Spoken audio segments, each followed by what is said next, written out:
بنگلہ دیش کی عورتیں فیکٹریوں میں کام کر رہی ہیں، ہندوستان کی عورتیں گنے میں کاٹ رہی ہیں، چائنا کی عورتیں پتی چن رہی ہیں، ہماری پاکستان کی عورتیں بے نظیر انکم سپورٹ سکیم کے اندر بیٹھی ہوئی ہیں صبح سے شام تک۔ دیکھو کتنے افسوس کی بات ہے، خدا پاک اس قوم کی حالت نہیں بدلتا، نہ ہو جس کو خیال اپنی اولاد کے بدلنے کا۔ میری ریکویسٹ ہے کہ سب زیتون اگائیں بھی لگائیں بھی، انشاءاللہ معاشی ترقی ہوگی، غربت کا خاتمہ ہوگا، اسلام فال ہوگا، پاکستان فال ہوگا۔ ایک بندے کیا ایک درخت کے ساتھ 70 کلو اس سے فروٹ آیا، 10 کلو سے تیل نکلا، 5000 کا 1 لیٹر ہے، 50,000 کا ایک درخت اگر زمیندار کو دو تو کیا غربت آئے گی؟ الحمدللہ اس وقت ہم NARC اسلام آباد میں ہیں، ہر دفعہ سال میں 4-5 یہ پروگرام کرواتے ہیں جس میں ملکی ترقی، ملکی معیشت اور زمیندار فعال ہو جائے، پاکستان فعال ہو جائے، اسلام فعال ہو جائے، اس کے بارے میں یہ کانفرنسیں ہوتی ہیں۔ محنت ایک ایسا گھوڑا ہے جو بھی اس پہ بیٹھے گا منزل پہ پہنچے گا۔ اس میں کسی ذات پات زن و مرد کی بات نہیں، خواہ عورت ہے خواہ مرد ہے،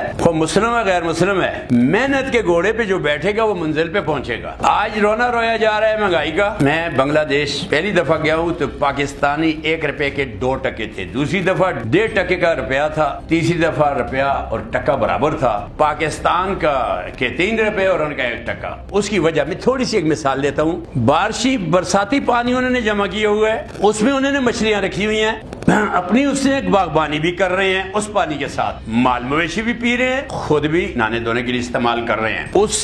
اس پول کے اوپر بیچ میں انہوں نے بانس لگائے ہوئے ہیں، بانس تالاب، اس کا چھت بنایا ہوا ہے، اور جو کنارے ہیں نا کنارے، اس کے اوپر انہوں نے کدو، بلیں، توریاں، یہ جو جتنے بیلدار پودے ہیں یہ لگائے ہوئے ہیں۔ اب نیچے سے وہ کدو، توریاں یہ بھی وصول کر رہے ہیں، مچھلیاں بھی رکھی ہوئی ہیں، مال مویشی بھی پال رہے ہیں، ماشاءاللہ باغبانی بھی کر رہے ہیں۔ اب وہ جو تھوڑا سا ایریا وہ چھت کا ہے اس سے بھی فائدہ اٹھا رہے ہیں۔ یہ ہے محنت، اس میں ذات پات کا تصور نہیں ہے، جو بھی محنت کرے گا منزل پہ پہنچے گا۔ اب ہمارا المیہ یہ ہے کہ بنگلہ دیش کی عورتیں فیکٹریوں میں کام کر رہی ہیں، ہندوستان کی عورتیں گنے میں کاٹ رہی ہیں، چائنا کی عورتیں پتی چن رہی ہیں، ہماری پاکستان کی عورتیں بے نظیر انکم سپورٹ سکیم کے اندر بیٹھی ہوئی ہیں، صبح سے شام تک بیٹھی ہوئی ہیں۔ دیکھو کتنے افسوس کی بات ہے، خدا پاک اس قوم کی حالت نہیں بدلتا، نہ ہو جس کو خیال اپنی اولاد کے بدلنے کا۔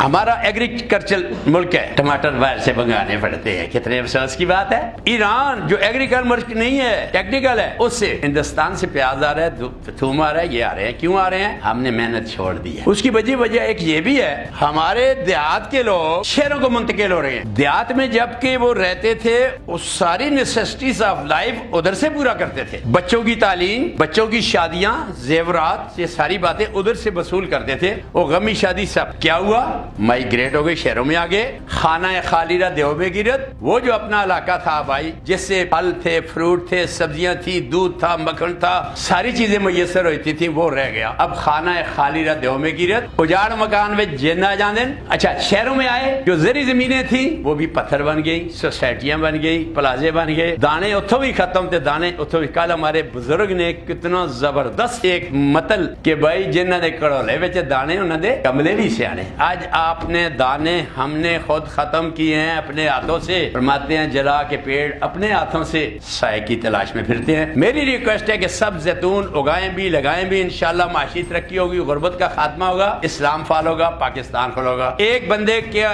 ایک درخت کے ساتھ 70 کلو اس سے فروٹ آیا، 10 کلو سے تیل نکلا، 5000 کا 1 لیٹر ہے تو 50,000 کا ایک درخت اگر زمیندار کو دو تو کیا غربت آئے گی؟ غربت ختم ہو جائے گی۔ السلام علیکم فی امان اللہ جی۔